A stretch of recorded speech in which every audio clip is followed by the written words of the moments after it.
L'autre jour, ma blonde puis moi, on avait des médicaments à faire renouveler à la pharmacie, puis on a passé pas loin d'une heure et demie à attendre dans la salle d'attente avant d'avoir nos médicaments. Donc, je me suis demandé, est-ce que ça prend plus de temps de recevoir nos ordonnances en pharmacie maintenant? Fait que je suis allé demander à des pharmaciennes voir si c'était moi qui étais fou. C'est possible que ça prenne un petit peu plus de temps ces temps-ci, notamment surtout aux heures de pointe qu'on va appeler le style en fin de journée quand les gens finissent de travailler 4h30, 5h, 5h30, un peu comme les heures de trafic, là.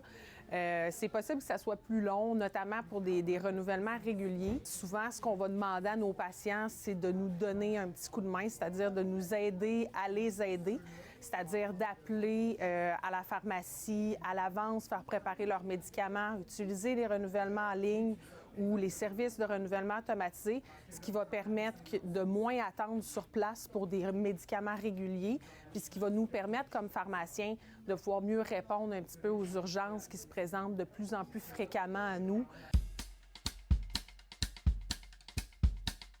Les services cliniques ont beaucoup augmenté dans les pharmacies au cours des dernières années. Donc, prolonger les ordonnances, prescrire des médicaments, vacciner, évaluer pour le Paxlovid. Donc, c'est des activités qui sont beaucoup plus longues que le travail qu'on pouvait faire là, il y a plusieurs années.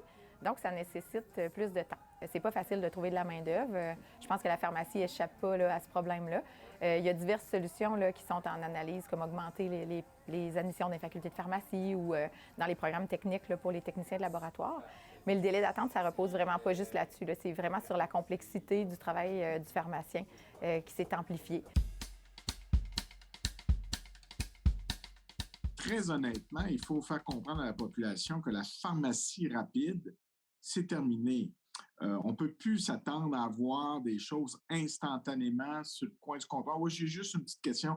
Il n'y en a pas de petites questions en 2022. C'est toutes des questions importantes. Il faut vérifier les dossiers. Il faut faire attention. Il faut prendre le temps de faire une consultation qui a du bon sens. Donc, la pharmacie, c'est de plus en plus un centre de soins où il faut prendre le temps de bien faire les choses. Il faut prendre rendez-vous pour des consultations. Si vous partez pour Punta Cana demain matin, il est un peu trop tard pour prévoir de prévenir votre diarrhée du voyageur. Il faut faire ça d'avance.